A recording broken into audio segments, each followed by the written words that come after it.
It's 1985, Foxstone Park, Virginia. Robert Hanssen walks up to a wooden signpost near the entrance. He sticks a piece of white tape vertically on the pole. To anyone else, it looks meaningless. To the KGB, it's the signal they've been waiting for. Under a nearby footbridge sits a black plastic garbage bag. Inside, top secret US documents, surveillance methods, lists of double agents, nuclear strategy. Hanssen leaves. A KGB officer drives by, spots the tape, and collects the package.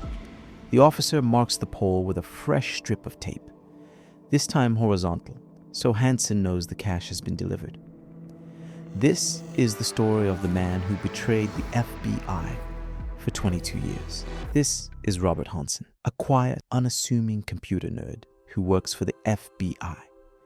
To everyone, he's a devout Catholic, a loyal husband, and a loving father of 6. Robert Philip Hanssen was born in April 1944 in Chicago.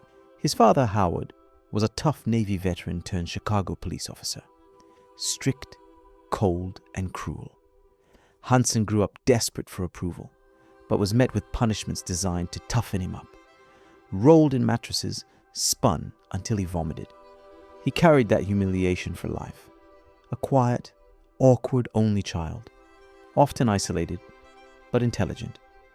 He studied chemistry at Knox College, even took Russian classes, a detail that would later prove telling. He briefly enrolled in dental school, but dropped out. Instead, he married Bonnie, a devout Catholic teacher, and joined the Chicago Police Department in Internal Affairs. By 1976, Hanssen's ambitions pushed him higher.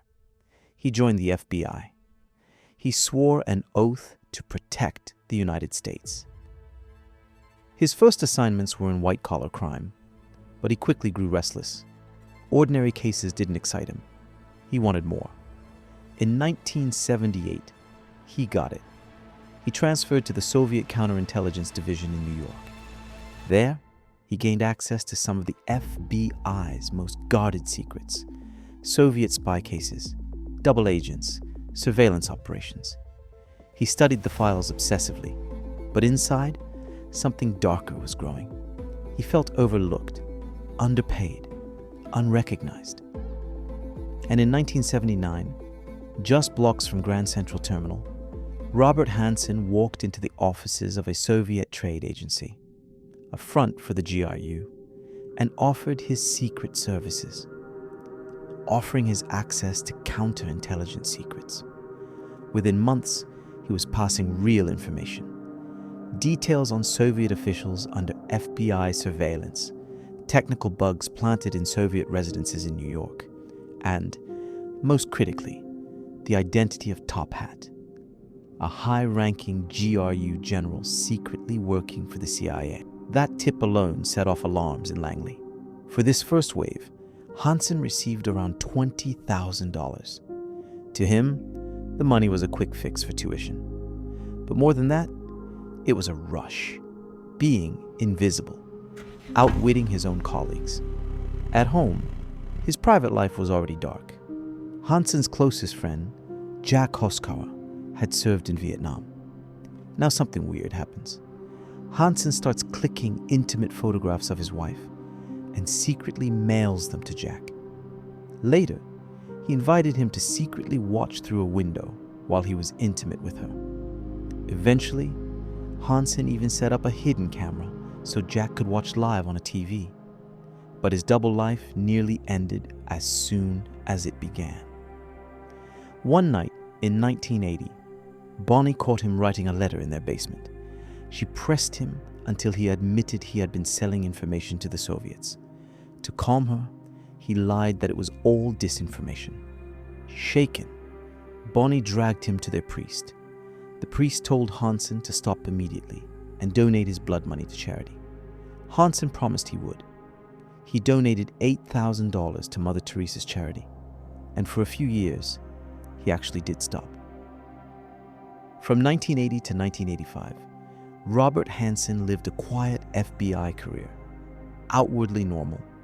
Inside, he still burned with resentment.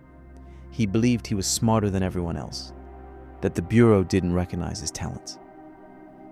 By 1985, Robert Hanssen decided the thrill wasn't over. He reached out again to the KGB, and this time, he wouldn't stop. The Cold War is in full swing. The CIA and FBI are bleeding agents in Moscow, men suddenly disappearing or being executed. Inside Langley, panic spreads. What they don't know is that Robert Hanssen has re-established contact. Using the alias Ramon Garcia, he now offers secrets for $100,000. The Soviets now have a direct line into the FBI. Hanssen hands over some of the most devastating information the Bureau ever lost. He gives the KGB the names of 3 Soviet officers secretly working as US informants: Boris Yuzhin, Sergei Motorin, and Valery Martinov. Yuzhin is sentenced to the Gulag. Motorin and Martinov are executed.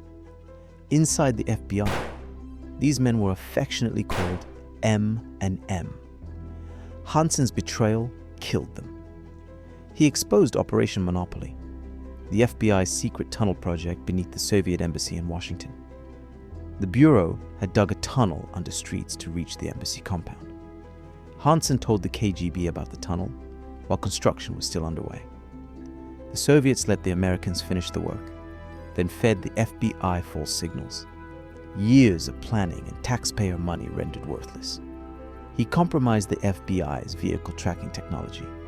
Once Hanssen revealed it, the Russians neutralized it, and he even handed over the continuity of government plan, the top secret strategy for relocating the president to secure bunkers if nuclear war broke out. For all of this, Hanssen receives cash and diamonds.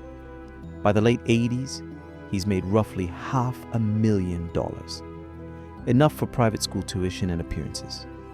At home, he experiments with online forums, posting erotic stories about Bonnie.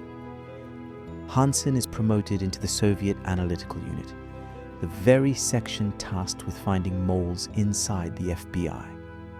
Robert Hanssen is sitting in meetings where the FBI is desperately trying to uncover the leak. And he's taking notes. He is the leak. By the early 1990s, the Cold War ends. The Soviet Union collapses. For most spies, this would mean the end of the game. For Hanssen, it's just an intermission.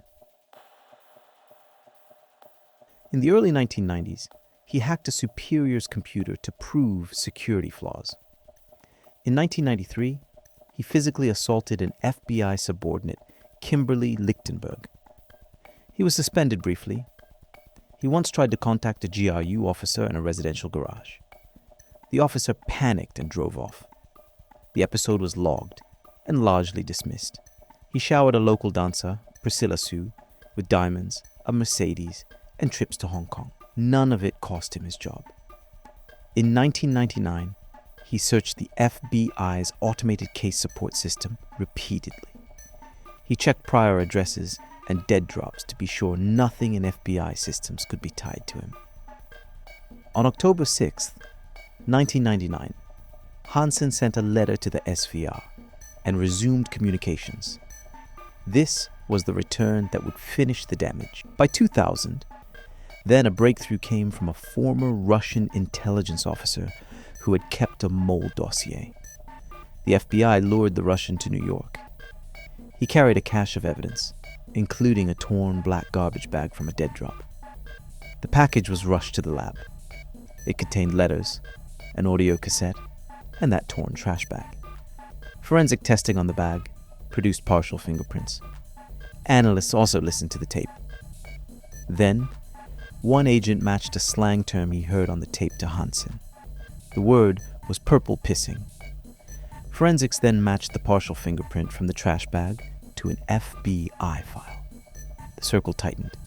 The FBI built a surgical sting. They offered Hanssen a fake promotion to FBI headquarters. He accepted. His new office was wired with cameras. The Bureau even purchased the house across the street from his home for constant surveillance. They assigned Eric O'Neill, a 27-year-old former surveillance specialist, as Hanssen's assistant.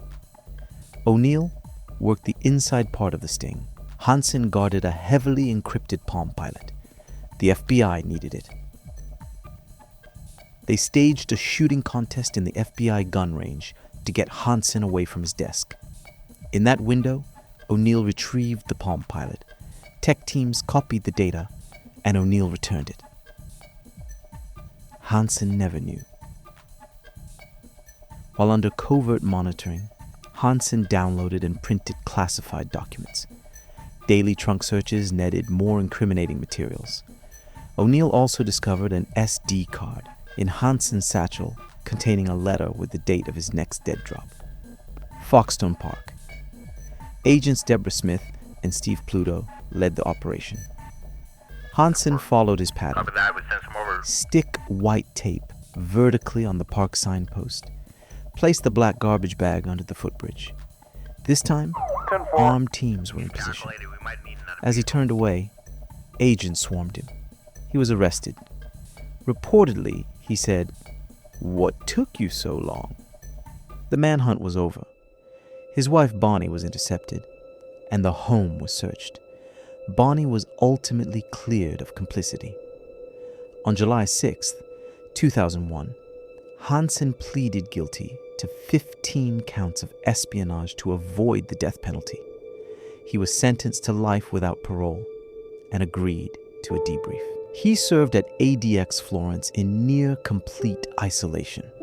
On June 5, 2023, Robert Hanssen died in custody from colon cancer.